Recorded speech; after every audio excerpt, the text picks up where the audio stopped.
சாட்சி சொன்னதை நான் கேட்டிருக்கிறேன். திருமணமாகி 16 ஆண்டுகள் 18 ஆண்டுகள் கடந்து கூட குழந்தையோடு வந்து கடவுளுக்கும் மாதாவுக்கும் நன்றி சொல்லி இருக்கிறார்கள். யூடியூப்ல இருக்குது சாட்சி சொன்னது. நிறைய தம்பதியர். உங்களுக்கு ஒன்று தெரியுமா, இந்த மாதாவிட்ட வேண்டி பிறக்கிற குழந்தையெல்லாம் பாருங்க அப்படியே மாதா மாதிரியே இருக்குதும். Praise the lord, praise the lord, praise the lord. நான் நிறைய குழந்தைகளை பார்த்துருக்கேன். சாட்சி சொல்ல வரும் பொழுது ஒவ்வொரு மாதமும் ஒரு 10-12 பேர் வந்து குழந்தையோடு வந்து சாட்சி சொல்லுவாங்க.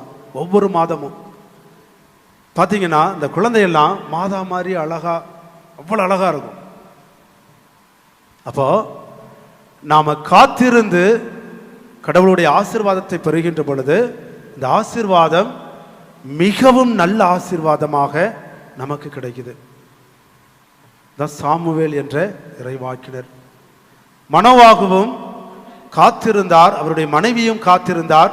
சிம்சோன் என்ற மாபெரும் நீதி தலைவர் அவர்களுக்கு குழந்தையாக பிறந்தார். எல்கானாவும் அன்னாவும் கடவுள் மீது நம்பிக்கை வைத்து குழந்தை வரத்திற்காக காத்திருந்தார்கள். அண்ணா மனம் கசந்து நொந்து அழுது புலம்பி இறைவனுடைய சன்னிதானத்திலே நம்பிக்கையோடு ஜெபித்தார்கள். அவர்களுக்கு